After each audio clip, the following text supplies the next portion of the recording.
Bom, gente, bom dia para todo mundo aí. Vou começar mais um mini curso do GEA. Hoje vai ser com o nosso amigo Gustavo. Está fazendo um trabalho bem legal de clusterização aí no projeto dele. E ele vai trazer um exemplo de aplicação que ele usa na vida real dele aí, né? Está sendo bem útil esse projeto para ele. E está bem interessante. Então, Gustavo, com você, o seu. Bom dia, pessoal. Meu nome é Gustavo, eu sou aluno de Ciência da Computação aqui na UFSJ e desde dezembro do ano passado eu sou membro do GEA e eu estou aqui a pedido do professor Igor para dar um curso sobre umas técnicas mais avançadas de análise de dados, que é a aplicação de algoritmos de clusterização. Vou dar um panorama do o que é, por que a gente usa e vou colocar uma aplicação aqui para vocês. E a ideia é que essas técnicas de análise de dados, elas são aplicáveis em muitas áreas do conhecimento. Hoje eu vou estar mostrando para vocês a aplicação num banco de dados cadastrais, num projeto que eu estou envolvido, vou falar mais para vocês aqui para frente, mas em termos de código, em termos do que o computador está fazendo, eu estou aplicando a mesma coisa num projeto que eu estou envolvido com milhas gerais, na análise de performance do carro deles, e através do GEA no artigo científico que eu estou escrevendo com a ajuda do professor Igor, que é a aplicação de algoritmos de clusterização no mercado de ações. Então, repetindo, em termos de código, é tudo a mesma coisa. Então, Machine Learning, aprendizado de máquina, é subdividido em dois grandes grupos. Aprendizado supervisionado, que é a ideia da gente usar parâmetros que a gente já sabe para tentar estimar o outro, e o não supervisionado, que é a ideia de pegar um dataset sem rótulos e classificar eles usando a máquina para identificar padrões. Falando um pouquinho mais sobre o aprendizado supervisionado, a ideia é você pegar uma base de dados já classificada e você ensinar, esse padrão de dados aqui, maçã, esse aqui, banana. Isso é passado pelo algoritmo de aprendizado de máquina e disso a gente sai nosso modelo. E aí, quando a gente mostra um tipo de dado para o nosso modelo, ele, baseado no que ele aprendeu com a nossa base de dados de treinamento, ela vai me dizer, com uma certa precisão, o que é, baseado nos rótulos que ela já deu. E essa é a ideia do aprendizado supervisionado. O aprendizado não supervisionado é a ideia de eu pegar uma base de dados sem rótulo nenhum, bem heterogênea, desorganizada, e o nosso modelo vai identificar padrões. Ela fala assim, eu não sei o que é isso, mas tudo isso aqui é o mesmo grupo. Não sei o que é isso, é tudo o mesmo grupo. E assim por diante. Aí a ideia depois é o ser humano, ou com outras técnicas de algoritmo, depois rotular. A gente vê assim, não, agora que a gente está vendo esse subset com características mais homogêneas, eu consigo ver o que é aqui, eu consigo ver o que está acontecendo. Então, a ideia de usar um aprendizado não supervisionado, de agrupamento, clusterização, é essa. Eu pego uma base de dados heterogênea, a máquina vai identificar padrões que não são intuitivos para o olho humano e depois agrupar. Então, por que clusterizar? Vamos imaginar que a gente está com uma base de dados aqui, X, e inicialmente a gente não consegue ver um padrão nelas, a gente não consegue observar certas características mais pronunciadas. Então, a ideia é aplicar um algoritmo de aprendizado que vai separar isso aqui em classes, vai separar isso aqui de uma forma que a gente consegue identificar algumas características mais pronunciadas. Isso aqui no verdinho a gente vê, por exemplo, que está mais alto em algum parâmetro, por exemplo, aqui mais baixo. Mas isso só fica mais claro depois que a gente agrupa. Aí disso, a gente consegue fazer o seguinte, a gente consegue ver associações não intuitivas entre parâmetros. Porque, por exemplo, um projeto que eu estou envolvido com milhas gerais é pegar para vários parâmetros de vários carros que eles fizeram e depois usar um algoritmo de clusterização e ver, por exemplo, será que eu vou descobrir que a cor do carro está relacionada com a performance dele? É um exemplo bobo, mas a ideia é de achar características mais prominentes em subgrupos mais homogêneos depois que eles foram separados. E também esse novo rótulo, ele é uma característica nossa para o nosso dataset. Vamos pensar assim que a gente agrupou e a gente agrupou em 5 grupos. Agora a gente tem uma característica nova para cada variável. Essa aqui, além de ter performance e tal, eu sei que ela é do cluster 1. performance tá, eu sei que é do cluster 3, que é um passo importante em projetos de aprendizado de máquina, que é justamente o desenvolvimento de novas características. Aí, só falando um pouquinho do dataset que eu vou estar mexendo agora, é um banco de dados cadastrais dos membros que atuam no projeto de extensão Paludicom, no campus Dom Bosco, que é um projeto de extensão de maioria do pessoal da psicologia, que atuam em vários braços, em várias brinquedotecas, escolas. Eles colocam em prática muito da teoria que eles veem em sala de aula. De uma forma geral, o Paludicom, perdão, toma como referência muito da literatura de Vygotsky, que é a que estimula a autonomia na criança. Então, a ideia é, como qualquer projeto de extensão, você ter a sua base teórica, que a gente consegue na faculdade, e depois atuar. Aí, como que foi a minha obtenção do banco de dados? Foi através de um formulário fácil. Eu vou mostrar para vocês aqui como é que é a carinha desse banco de dados para ter uma melhor noção de como que ele funciona. É um banco de dados cadastrais, então tem essas informações mais pessoais de cada membro, eu vou estar mostrando isso. Mas qual que é a ideia? Uma das grandes demandas, porque o projeto é grande, é de alocar membros em horários específicos através dos braços. Escola tal que está com demanda por tais pessoas, com tal perfil para esse horário. Então, fica muito na mão, fica muito na agenda. Então, o que eu fiz?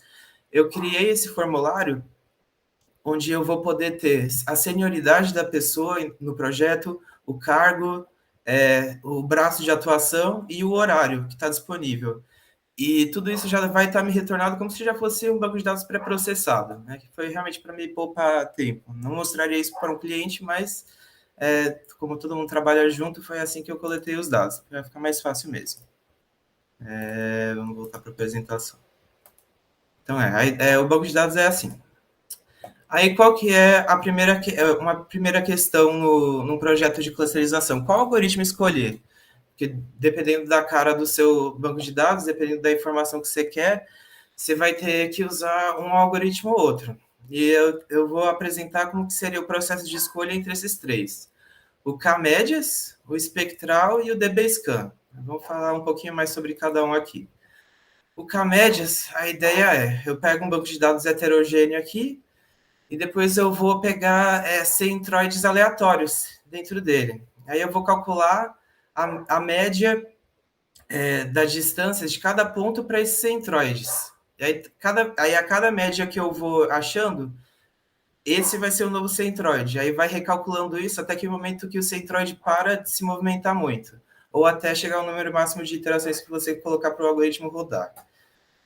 De uma forma geral, ele é simples computacionalmente, mas ele tem algumas restrições sobre o quanto de informação que ele tira sobre o banco de dados. A gente vai falar mais na frente quando a gente for comparar ele com os outros. O DBScan, ele é baseado no encontro de clusters por meio de densidade. Você vai definir um raio de um círculo, uma esfera ou hiperesfera que vai estar percorrendo o dataset, e aí ele vai, e toda hora que ele conseguir pegar pelo menos um X número de pontos do dado dentro dessa esfera ou hiperesfera, ele vai tentar de novo, e de novo, até o momento que ele não está conseguindo pegar o mínimo número de pontos necessários da densidade que você escolheu. E aí, disso, ele vai agrupando. E aí, o que ele não consegue agrupar, ele trata como barulho e nem coloca em nenhum cluster. E o espectral? O espectral, a ideia dele é que ele é mais computacionalmente complexo, ele não é bom para datasets muito grandes, mas ele não faz muita... Você não precisa assumir nada sobre a forma dos dados. Como eles veem, porque como é que ele faz? Ele transforma cada ponto do dataset em um vértice, ele estrutura os dados usando a estrutura de dados grafo. E disso, ele consegue ter uma melhor noção da estrutura de como os dados são distribuídos. Cada ponto do dataset é o vértice do grafo, e ele constrói uma matriz de similaridade de um ponto com o outro. E o peso das arestas é o valor que está, os valores que estão nas células dessa matriz de similaridade. A ideia é que, por exemplo, para você ter uma ideia do porquê que ele é melhor do que o K-means em alguns tipos de dados, a ideia é essa. O K-means ele vai estar sempre procurando um negócio circular nos dados. Então, se a gente tem uns dados que não estão agrupados dessa forma, ele vai, às vezes, não fazer os agrupamentos ideais. Já como o algoritmo de clusterização espectral, ele consegue ele consegue estruturar, ele consegue fazer os agrupamentos levando em conta a estrutura dos dados, ele é mais indicado, às vezes, para algum certo tipo de dados. Porque a gente, por exemplo, no dataset que eu vou mostrar para vocês, são 22 colunas. 22 colunas são 82 colunas, na verdade, 82 dimensões. Eu não tenho noção de como isso está agrupado, então às vezes é melhor usar o algoritmo espectral, mas a gente vai falar isso mais a profundo. Qual algoritmo escolher? Pontos a se considerar: a maldição da dimensionalidade. O DBSCAN, como ele ele agrupa usando a densidade, no momento que a gente tem muitas dimensões, quando você aumenta um pouquinho a mais o raio da hipersfera que vai se formar nessas 82 dimensões, ela acaba pegando muito mais pontos do que com só um pouquinho do aumento do raio. Então, com muitas dimensões, ele não fica muito preciso. Tanto é que eu vou mostrar mais para frente o que aconteceu quando eu usei o algoritmo DBSCAN, né, nesse banco de dados. Ele agrupou tudo numa coisa só, porque no tiquinho que você aumenta ou diminui o raio, pega ou tira muita gente. Então, e como a gente quer justamente agrupar os dados para observar um dataset mais homogêneo, e esse só está me agrupando num só, ele não é indicado. O pressuposto sobre o dataset é uma limitação do K-means. Eu não posso, quando a gente está falando de 82 dimensões, eu não consigo te dizer como que isso está organizado, não consigo nem conceber. E o tamanho do dataset, que se for um dataset, por exemplo, de 5.000 linhas, que é o caso do artigo científico que eu estou escrevendo, o espectral não vai rolar, ou pelo menos não no meu computador. Aí o dataset de questão, 22 linhas, que são as 22 observações que é cada membro do Palud-Co, 82 colunas, que são as características ou parâmetros, lembrando que tudo virou, tudo é de característica categórica, virou uma característica booleana, 0, 1. E as informações sobre o banco de dados atuação, que é o curso de graduação, o horário livre e o braço a ser alocado. Aí, por que o DBSCAN não é indicado para esse dataset? Porque olha o que aconteceu, ele agrupou todo o projeto inteiro num cluster só. Ele chamou de cluster -1, não sei porque ele fez isso, mas ficou tudo num cluster só. E aí adianta, então, usar o algoritmo de clusterização se a gente não está agrupando? Não. Então, a gente não vai seguir a nossa análise com o DBSCAN. Aí fica a questão, entre o K-means e o espectral, qual que a gente vai escolher? Aí, assim, esse é o que é o trade-off. O K-means, ele é simples e eficaz, ele é computacionalmente mais simples. Ele acaba sendo mais interessante quando a gente está com um dataset muito grande, porque o espectral muitas vezes não vai rolar, vai ficar dependendo horas, dias rodando, dependendo da demanda que você tem, não é o indicado. Mas como o nosso dataset é pequeno, só tem 22 observações, então a gente vai seguir com o espectral, porque a gente está com essas duas questões, a gente está com 82 dimensões, não sei como está organizado, como isso vai ser organizado em estrutura de grafos pelo algoritmo espectral é o mais indicado, e como a gente está com poucas observações, não vai ser muito demandante computacionalmente, vai demorar só alguns segundos para rodar. Então é isso, a gente vai seguir com o espectral. Mas quais são os... Aí a gente vem a questão, como que vai ser a nossa análise? Quais que vão ser as dimensões da nossa análise? A gente vai alimentar o modelo com quais parâmetros? Porque vai ser baseado nesses parâmetros que a nossa máquina vai aprender. Então, eu defini um problema. A professora Alessandra, que é a chefe do projeto, ela precisa de um novo bolsista. Que padrão de disponibilidade de horário ela pode esperar desse novo bolsista? Que ela já quer se programar. Então, a gente vai pegar só as colunas do nosso dataset que falam do horário do membro, que é a questão segunda-feira, 8 horas, livre, sim ou não, e assim por diante. E a gente vai agrupar o nosso dataset inteiro com o que a máquina vai aprender só com o padrão de horário. E disso a gente vai observar as outras características desse agrupamento. É isso que falar. Alimentar o modelo com os parâmetros referentes aos horários só e depois ver se isso explica alguma outra característica. Aí, o algoritmo espectral, assim como o K-means, ele precisa que você defina qual que vai ser esse agrupamento. Ele não vai só ver que é melhor agrupar em três e agrupar em três. Você tem que dizer. E são algumas formas que a gente pode usar para escolher o número de clusters que a gente vai colocar como parâmetro no algoritmo espectral. Um é o método cotovelo, o método cotovelo por inércia, e outro por score de silhueta. A gente pode ver aqui que o de inércia fica um pouquinho mais difícil de trabalhar, porque qual que é a ideia? Se aqui tivesse uma inflexão muito visível no gráfico, a gente poderia dizer com mais clareza qual que é o melhor número de clusters para a gente colocar aqui. Mas aqui a gente vê ele está bem retinho, né? Está meio difícil de ver. Aí uma outra forma da gente ver é a gente usar o score de silhueta, que a ideia é o maior valor aqui vai me dizer qual que é o número mais indicado de clusters, mas a gente tem que ter um pouquinho mais de discernimento aqui também, porque ele disse aqui, o melhor score de silhueta foi para 8 clusters, mas poxa, o nosso dataset tem 22 observações só. Será que vale a pena a gente deixar em 8 clusters, que muito provavelmente vários vão ter só uma pessoa? Então, vamos para o segundo melhor, que é o 4. E 4 é um bom número, sim, porque eu sei que existem 4 cargos. Então, será que a gente consegue agrupar todos os cargos num grupo só, ou treinando a máquina só com a informação de horário? E quando a gente vê que o 4 tá um pouquinho, é um dos maiores, aqui a gente consegue ver um pouquinho aqui, porque o de inércia, a ideia é que a diferença a diferença da média quadrática dentro de cada cluster vai diminuindo conforme você vai aumentando o número de clusters. Então é quando e o ponto de inflexão é justamente quando ele para de descer tanto, muito. Então, assim, a gente vê que assim, essa descida aqui está mais pronunciada do que essa aqui, né? Mas não está muito óbvio. Então, a gente vai comparar com o score de silhueta e ver que os dois estão meio que dizendo a mesma coisa, assim. Então a gente vai com 4. Vamos com 4. Aí, esses foram os agrupamentos pelo algoritmo de clusterização espectral, usando quatro agrupamentos.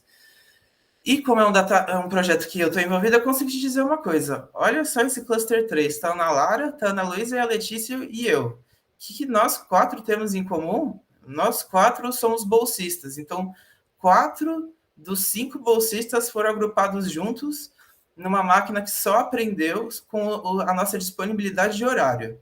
A gente não falou em nenhum momento para a máquina que cargo a gente faz, que curso a gente faz, nada. Só com a base dos nossos horários, a máquina agrupou a gente junto. E outra coisa que é interessante, a Ana Lara faz teatro, a Ana Luísa faz pedagogia e a Letícia faz psicologia e eu faço isso da computação. E por que a gente foi agrupado junto? A gente tem horário, a gente não tem uma vida muito parecida. A única coisa que a gente tem como é que a gente é bolsista e a máquina só aprendendo com os nossos horários agrupou a gente junto.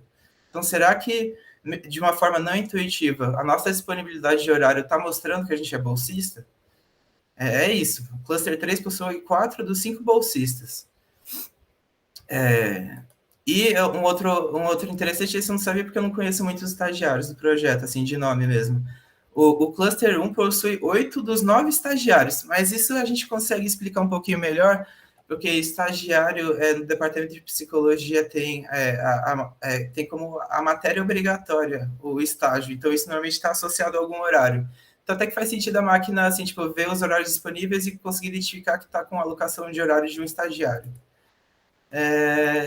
E em termos da apresentação é isso, só mostrar um pouquinho do código para vocês, que tipo, eu não criei esse dataset já pensando em clusterizar, não. Foi uma questão assim, tipo, como uma demanda do projeto é alocar os membros em certos horários e certos braços, a gente muitas vezes quer filtrar. A gente assim, a gente está com uma demanda para segunda-feira, 9 horas, mas a gente quer que seja um estagiário. Então, é só assim, if a pessoa, estagiário é 1 e o horário tal é 1 também, aí vai me retornar o nome da pessoa. Então, é isso que eu tenho para mostrar para vocês, gente, sobre clusterização. E a ideia é essa, eu vou estar agrupando o meu dataset e depois observando as características do grupo. Porque no meu artigo científico que eu estou escrevendo com a ajuda do professor Igor, eu vou pegar um dataset que contém, cada linha é uma empresa, entidade, e as colunas são métricas relacionadas ao mercado de ações de cada empresa. Então, a ideia é agrupar e ver por que cada empresa foi agrupada junto. Será que a nacionalidade está influenciando? Será que o ramo de atuação está influenciando? Será que outras coisas estão influenciando? Eu vou ver no momento que elas forem agrupadas juntas com base das informações do mercado de ações dela. Então, é isso que eu tenho para mostrar para vocês, gente. Clusterização. Perguntas aí, pessoal. Aproveita o homem.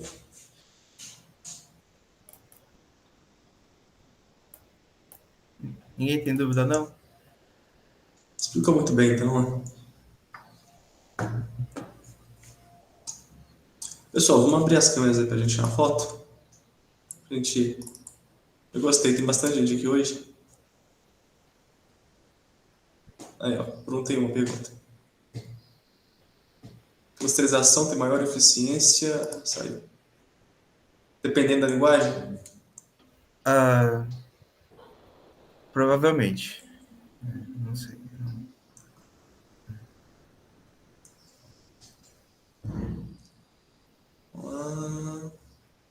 Você pode deixar de compartilhar aí, Gustavo? Por favor.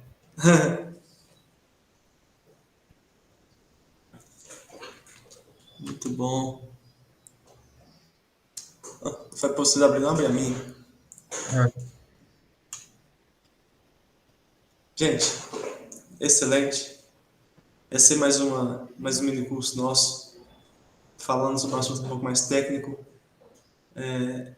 A gente tenta sempre mesclar uma coisa mais profissional, conhecimento da área profissional com as conversas diárias, com assuntos mais técnicos de IA, nossos mini cursos, porque ao todo a gente vai aprendendo junto nessas duas partes. Então, muito obrigado, presidente de todo mundo. Wallace. O Wallace sabe, eu ver, né? Aí, beleza. Então, é isso. Muito obrigado, Gustavo, pela apresentação. Foi chamado de última hora aí, respondeu muito bem e ficou uma apresentação muito boa. Tá? A técnica é muito interessante também. Eu obrigado a presença de todo mundo aí sábado de manhã. E bom fim de semana a todos. E é isso aí. Tchau, pessoal.